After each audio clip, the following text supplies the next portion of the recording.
नमस्कार मित्रों, मैं एसवी भारद्वाज आपका फिर से स्वागत करता हूं। ज्योतिषी चर्चा में आज हम वृश्चिक राशि की बात करेंगे, वृश्चिक के लगन की बात भी होगी। दोस्तों, आपको अगर अपना लगन मालूम है तो यह चर्चा लगन पर भी आधारित रहेगी। दोस्तों, 28 मार्च तक का यह समय कवर करेगा, तो काफ़ी महत्वपूर्ण यह चर्चा होने वाली। 24 जनवरी है आज और बुध का राशि परिवर्तन आज हो रहा है। बुध सूर्य के साथ आपके तृतीय भाव में गोचर कर रहे हैं और शुक्र का राशि परिवर्तन भी 3 रोज पश्चात हो जाएगा। इस अवधि में, इस 3 महीनों के सफ़र में, फरवरी बल्कि 2 महीनों के सफ़र में, फरवरी और मार्च, इनमें दोस्तों शुक्र उच्च के होंगे, आपके पंचम भाव में होंगे, सप्तमेश भी हैं, व्यायेश भी हैं। तो शुक्र का गोचर इन 2 महीनों में काफ़ी इम्पोर्टेंस रखता है, क्योंकि शुक्र स्थित रहेंगे इसी राशि में, उच्च के रहेंगे कहीं तो, और इसी के साथ मंगल की स्थिति भी 3 अप्रैल तक यहाँ पर ही रहेगी। तो इस अवधि में 2 महीने ये 24 जनवरी से लेकर 28 मार्च तक, फरवरी मार्च और 1 सप्ताह आप ऐड कर सकते हैं ये जनवरी का, तो ये 9 सप्ताह करीबन बने। तो इन 9 वीक्स में मंगल भी यहीं पर स्थित रहेंगे, जो कि आपके लगन के मालिक हैं, और इसको इम्पोर्टेंस देना बहुत ज़रूरी होता है। गुरु की स्थिति भी यहाँ पर रहेगी, परंतु गुरु आपके लिए इस अवधि में सबसे सुखद प्लैनेट हो जाएंगे। नंबर 1 प्लैनेट अगर कहें तो सही मायने में वो गुरु हो जाएंगे का मतलब अभी वक्री हैं, तो थोड़ा सा जब भी कोई ग्रह वक्री होता है तो उसका स्वाभाविक फल नहीं उतना मिलता है, थोड़ा विलंब से मिलता है, डिले के साथ मिलता है।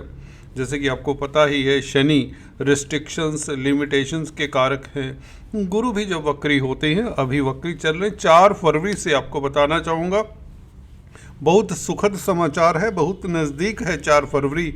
आज से 10 दिन बाद तकरीबन गुरु का मार्गी होना भी आपके लिए खास महत्व रखता है, क्योंकि गुरु आपके धन के मालिक भी हैं, धन के कारक तो होते ही हैं। गुरु 2nd हाउस के मालिक हैं और पंचम भाव के भी मालिक हैं। तो this is going to be very fabulous video, बहुत महत्वपूर्ण वीडियो रहने वाला है। 11वें भाव में केतु का फल भी जानने की फिर से चेष्टा करेंगे इस वीडियो से। और शनि तो देखिए आपको फ्री कर चुके ऑलमोस्ट, ढैया वगैरह क्या होता है अब मुझे लगता है वह पास्ट की बात है। फिर भी कुछ जातकों को अगर इसका अभी एहसास है, हो सकता है कुछ 2-4% जातक हों जिन्हें अभी भी अपने कामकाज में या रिश्तों में उस तरह की मिठास ना, या उस तरह के फल ना नज़र आ रहे हों, तो उसके कई और भी कारण होते हैं, उसकी भी चर्चा करते हैं। तो एक औपचारिकता, अगर आप पहली बार इस चैनल पर आए हैं तो कृपया लाइक करें, शेयर करें, सब्सक्राइब करने के पश्चात बेल आइकन के बटन को भी दबाया करें, यही एक गुजारिश है। तो शुरुआत हम बुध से कर देते हैं। हालांकि बुध के बारे में पीछे भी हमने चर्चा की है किसी वीडियो में, फिर भी हल्का सा बताते हैं। सूर्य मित्र है बुध का, और बुध सूर्य यहाँ पर 11 फरवरी तक यहाँ पर रहेंगे। 11 फरवरी का मतलब 12 फरवरी तक तो सूर्य ही रहेंगे यहाँ पर, उसके पश्चात सूर्य भी कुंभ राशि में आ जाएंगे। तो ये 17-18 दिन आपके लिए कैसे रहते हैं, पहले इसके ऊपर टिप्पणी कर देते हैं। बुध को जानते हैं, बुध क्या फल दे सकते हैं। देखिए, 11वें भाव का मालिक अपनी राशि से त्रिकोण में है, कन्या राशि से, और दूसरी राशि है मिथुन राशि, जहाँ पर मंगल बैठे हैं, और उस राशि से 6ठे में बैठा है बुध। परंतु 3rd हाउस के बुध बड़े स्ट्रोंग होते हैं, और बुध मंगल से भी दृष्ट हैं, गुरु से भी दृष्ट हैं। गुरु की 9वीं दृष्टि है और मंगल की 8वीं दृष्टि है। केतु की आप अगर दृष्टि मानते हैं तो यह 5वीं दृष्टि है। तो सूर्य बुध के ऊपर इन तीन ग्रहों का प्रभाव है, केतु, मंगल और गुरु का। देखिए, थर्ड हाउस कम्युनिकेशन का है, छोटी बड़ी यात्राओं का है, छोटे बड़े भाई बहनों का है, छोटे भाई बहनों का है, और कहीं ना कहीं कंपटीशन, प्रतिस्पर्धा का भी है। तो यहाँ से अगर आप बुध की स्थिति को देखें, बुध एक तो मित्र क्षेत्रीय है, शनि के भाव में बुध अच्छा फल देते हैं, शनि की राशि में। 11वें भाव का मालिक जब थर्ड हाउस में गोचर करे तो लाभ होता है कहाँ से? छोटे भाई बहनों से। छोटे भाई बहनों की भी तरक्की के योग बन जाते हैं, मित्रों से लाभ होता है, मित्रों के कारण आपकी तरक्की होती है। परंतु ENT डिपार्टमेंट का थोड़ा सा ख्याल रखें, ईयर, नोज, थ्रोट, क्योंकि केतु की दृष्टि और मंगल की दृष्टि, वो थर्ड हाउस क्योंकि ईयर, नोज, थ्रोट का भी होता है, तो केतु और मंगल का प्रभाव दो अशुभ ग्रह माने जाते हैं, तो यहाँ पर थोड़ी सी दिक्कत दे सकता है। हालांकि मंगल की उच्च की दृष्टि है, मंगल की उच्च की दृष्टि आपको यात्राओं से फ़ायदा दे सकती है, क्योंकि लाभ का मालिक है बुध और सूर्य कर्म भाव का मालिक है। अगर आपका कर्म, आपका अगर कैरियर यात्राओं से रिलेटेड है, टूर्स एंड ट्रैवल से रिलेटेड है, राजनीति से रिलेटेड है, सरकार से रिलेटेड है, या बिजनेस ही कोई करते हो, ट्रेडिंग करते हो, या कम्युनिकेशन, कंप्यूटर, IT लाइन के क्षेत्र में बुध इसके कारक हैं, तो आपको काफ़ी बड़ा बिजनेस मिल सकता है, काफ़ी बड़ी अपॉर्चुनिटी मिल सकती है, ये तो बात निश्चित है।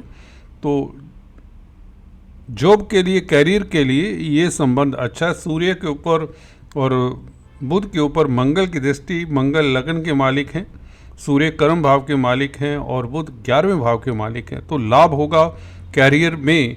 और कैरियर अगर थर्ड भाव से संबंधित है तो ज़्यादा लाभ होने की संभावनाएं हो जाती हैं। तो इसका मतलब ये है कि राजनीति में, पॉलिटिक्स में और व्यापार में, कम्युनिकेशन के क्षेत्र में, इलेक्ट्रॉनिक प्रिंट मीडिया के क्षेत्र से, कमीशन के कामकाज से आपको इस अवधि में फ़ायदा हुआ करता है। और कहीं ना कहीं बुध अष्टमेश भी है, तो आपके गोपनीय कष्ट दूर होते हैं, कहीं ना कहीं उसका सोल्यूशन मिल जाता है। बुध बुआ, बहन, बेटी, मामा पक्ष के भी कारक हैं, तो इन क्षेत्रों से भी, इन रिश्तों से भी कहीं तो आपको लाभ हो सकता है। तो ये था बुध का हल्का सा व्याख्यान बुध के गोचर का। बात कर लेते शुक्र की। शुक्र का राशि परिवर्तन, गुरु और शुक्र राशि परिवर्तन योग में रहेंगे। देखिए, शुक्र वैसे ही अभी तो गुरु के नक्षत्र में, परंतु 1 फरवरी से ये शनि के नक्षत्र में, उत्तरा भद्रापद नक्षत्र में गोचर करेंगे और 2 महीने फरवरी मार्च ये शनि के नक्षत्र में रहेंगे। तो शनि का फल भी देंगे। शनि अभी सुखद अवस्था में है क्योंकि शनि खुद गुरु के नक्षत्र में है, तो ये स्थिति बहुत अच्छी हो जाती है, ट्रायंगल बन जाता है, शनि, शुक्र और गुरु का संबंध बन जाता है। देखिए, शुक्र उच्च के होते ही 1 फरवरी से उत्तरा भद्रापद नक्षत्र में, जो कि शनि का नक्षत्र है, शनि गुरु के नक्षत्र में और शनि अच्छी स्थिति में है, शशि योग बना रहे हैं। तो क्या क्या फल मिलने वाले हैं उसकी चर्चा करते हैं। शुक्र गुरु के साथ संबंध बनाते हैं, सीधे तौर से ज़्यादा प्रभाव तो गुरु और शुक्र का आपको मिलेगा। शुभ प्रभाव क्या मिल सकता है? पंचम भाव स्पेकुलेशन का है, स्पेकुलेशन से आपको लाभ होता है। विंडफॉल के प्रबल योग, राहु साथ में, तो राहु कैटलिस्ट का कार्य ही करेंगे। वैसे भी राहु ने गुरु का भी फल देना है और शुक्र के साथ है तो शुक्र का भी फल देंगे। तो कहीं ना कहीं आपका लव लाइफ भी बेहतर, रोमांटिक रहेंगे इस अवधि में ज़रूरत से ज़्यादा। और सप्तमेश का पंचम भाव में बैठना व्यापार से लाभ होता है। केंद्र त्रिकोण राजयोग भी बना रहे हैं शुक्र, सप्तम भाव केंद्र है, त्रिकोण है पंचम भाव, तो शुक्र का उच्च का हो जाना, सप्तमेश का उच्च का होना, व्यापार के मालिक हैं शुक्र, तो व्यापार में काफ़ी सफलता, कारोबार में काफ़ी सफलता, कैरियर में काफ़ी सफलता कहीं तो रोज़मर्रा की आमदन का ग्राफ कई गुना बढ़ने वाला है। सप्तम भाव रोज़मर्रा की आमदन का भी होता है, तो शुक्र का उच्च का होना तो रोज़मर्रा की आमदन उच्च की हो जाती है, कहीं तो कई गुना बढ़ जाती है। तो शुक्र का पंचम भाव में होना रोमांटिक ग्रह है, रोमांस के स्थान पर। पंचम भाव रोमांस का भी होता है, इमोशंस का भी होता है। तो आप क्रिएटिव ही रहेंगे, आपकी हॉबीज़ परवान चढ़ेंगी, हॉबीज़ के लिए आपके पास अच्छा खासा समय होगा। आप रचनात्मक बातों में, रचनात्मक जो विषय होते हैं उसमें इंटरेस्ट लेंगे। इस अवधि में कलाकृतियों में, डांस, म्यूजिक, ड्रामा इत्यादि में आप की शिरकत होगी। कला के क्षेत्रों में आपका नाम भी होगा अगर आप पहले से ही कला के क्षेत्र से संबंध रखते हैं। अगर कोई ट्रेनिंग वगैरह लेना चाहते हैं तो ट्रेनिंग के लिए भी सुखद समय रहेगा। कुछ ना कुछ सीखने की जिज्ञासा रहेगी आप में, that is going to happen. तो शुक्र का सप्तमेश होकर पंचम भाव में बैठना, लव लाइफ, उत्तम दाम्पत्य जीवन, खास सुखद, इवन सिंगल्स की शादी के योग भी ये गोचर इनवाइट करता है, मुझे ये दिखता है। और गुरु के साथ संबंध होने से देखिए, पंचमेश सप्तमेश का संबंध अगर कुंडली में हो तो उनका दाम्पत्य जीवन अच्छा होता है, रोमांटिक लाइफ अच्छा होता है और रोमांस को एंजॉय करने वाले होते हैं। और या यूँ कहें संसारिकता के सभी सुख भोगने वाले भी होते हैं ऐसे जातक जिनके पंचमेश और सप्तमेश एक दूसरे के साथ संबंध रखते हैं। गृहस्थ जीवन के लिए कहीं ना कहीं अच्छा योग है गुरु शुक्र का ये संबंध। गुरु आपको गुरुता देते हैं, हम्बल बनाते हैं और शालीनता देते हैं। आप प्यार मोहब्बत में भी शालीन रहेंगे। एक अदब से प्रपोज करने की स्थिति आती है तो आपके प्रपोजल्स भी मैच्योरिटी भरे होंगे। आप किसी को सीधे ये नहीं कह सकते I love you. You will make very big background before saying I love you, something like that। अब तो गुरु है ना, गुरु का शुक्र के साथ संबंध, वह भी पंचम भाव में, पंचमेश सप्तमेश, राहु साथ में जरूर कल्प्रिट है, कुछ ना कुछ किसी जातकों के लिए कुछ कर सकता है। तो बी केयरफुल जिनकी राहु की दशा अंतरदशा है। और कई बार ये बदनाम गलियों के बादशाह बना दिया करता है। इससे ज़्यादा नहीं कुछ कहना चाहूँगा। फिर भी शनि की बात करें, शनि देखिए यहाँ पर रहेंगे, अच्छी स्थिति में है, 28 मार्च तक यहाँ पर रहेंगे। तो ये जाता हुआ ढैया है, ख़त्म हुआ ढैया मैं तो कहूँगा, परंतु शुक्र ने शनि का फल देना है। तो इस अवधि में आप प्रॉपर्टी से बहुत ज़्यादा लाभान्वित हो सकते हैं। प्रॉपर्टी के मसलों में आपको फ़ायदा होता दिखता है। इन्वेस्ट कर सकते हैं, बेझिझक इन्वेस्ट कर सकते हैं, क्योंकि शुक्र शनि के नक्षत्र में रहेगा, उत्तरा भाद्रपद में, और शनि मार्गी है और कोई दिक्कत नहीं। जून से पहले ये वक्री होने वाले नहीं शनि, तो कोई दिक्कत की बात नहीं। जून तक आप प्रॉपर्टी के मैटर्स में इन्वेस्ट करके काफ़ी धन अर्जित कर सकते हैं। स्पेकुलेशन से लाभ हो सकता है। इवन राजनीति का भाव भी पंचम भाव, पॉलिटिक्स में आप की अब चलने वाली है। शुक्र और गुरु का संबंध होने से राजनीतिज्ञों के लिए बहुत अच्छा ये समय रहेगा, खासकर 14 मई तक, जब तक गुरु के साथ शुक्र का संबंध है। तो गुरु देखिए, शुक्र के परिवर्तन के साथ गुरु क्या देने वाले हैं आपको? गुरु देखिए, शुक्र 12वें भाव के भी मालिक है, विदेशों से आपको लाभ हो सकता है।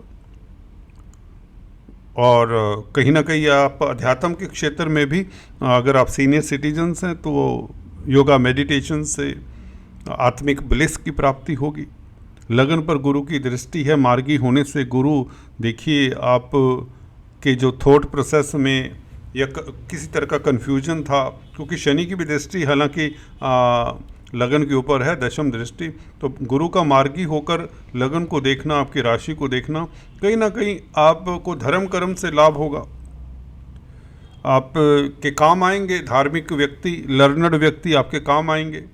और शनि की दृष्टि का जो ये अशुभ प्रभाव है मंदा हो जाएगा। कहीं ना कहीं आपकी बुद्धि अब सही डिसीजन लेगी, आपका विजडम, आपका नॉलेज कहीं तो काम आना शुरू हो जाता है। वैसे भी बुध की स्थिति अब अच्छी रहेगी। आगे 11 फरवरी से शनि की राशि में आ जाएंगे, शनि के साथ होंगे, परम मित्र के साथ। तो बुध का गोचर फरवरी के महीने में बेहतर होगा। और आपको ये भी बताना चाहता हूँ कि शुक्र मार्च में वक्री होंगे, तो अगर आप स्त्री वर्ग से संबंधित कामकाज कर रहे हैं, cosmetics, readymade garments, textiles, modelling, glamour, कला, रचनात्मक जो भी कामकाज हैं, होटल लाइन में हैं, तो आपको मार्च के महीने में सतर्क रहना चाहिए। 13 अप्रैल तक इन कामकाज में कोई ज़्यादा रिस्क ना लें या थोड़ा सा स्लो डाउन हो जाए। अगर लेन देन का आपका कोई माइंड बना हुआ है मार्च के महीने में, तो कम लेन देन करें। ये जैसे भी आप प्लान कर लें, क्योंकि वहाँ पर शुक्र इतना साथ ना दे पाएंगे क्योंकि वक्री हो जाएंगे 2 मार्च को। हल्का सा ये ज़रूर है, जो शुक्र से संबंधित कामकाज करते हैं या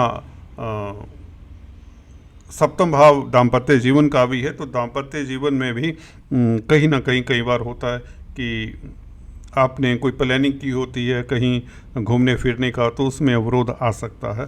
दाम्पत्य जीवन को लेकर you should be bit careful. मंगल की स्थिति अच्छी है। मंगल विपरीत राशियों का फल देते रहेंगे, ये आपको जुझारू बनाते हैं। हालांकि बुध की राशि में है, परंतु जब तक बुध 11 फरवरी तक मंगल से दृष्ट हैं, there is nothing to worry, कोई वरी की ज़रूरत नहीं है। मंगल बहुत अच्छी स्थिति में है।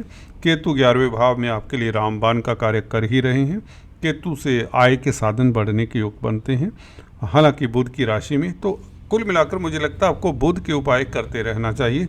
बुध केतु से भी दृष्ट हैं, मंगल से भी दृष्ट हैं, तो जो मित्र नहीं हैं मंगल और केतु के, तो बुध के उपाय करने का मतलब छोटी कन्याओं को बिस्किट खिलाएं, हरी सब्जियों का दान करें, पालक, धनिया, पुदीना इत्यादि का, हरी दाल पक्षियों को खिलाएं। बुधवार के दिन विष्णु सहस्त्र नाम का जाप करें, किन्नरों का आशीर्वाद लें। हो सके इसमें से 1-2 उपाय कर लें तो समय बहुत बेहतर है, आपको सुखद फल ही देगा। आज इतना ही, फिर से मिलते हैं, तब तक के लिए stay tuned. Thanks for watching this video. God bless.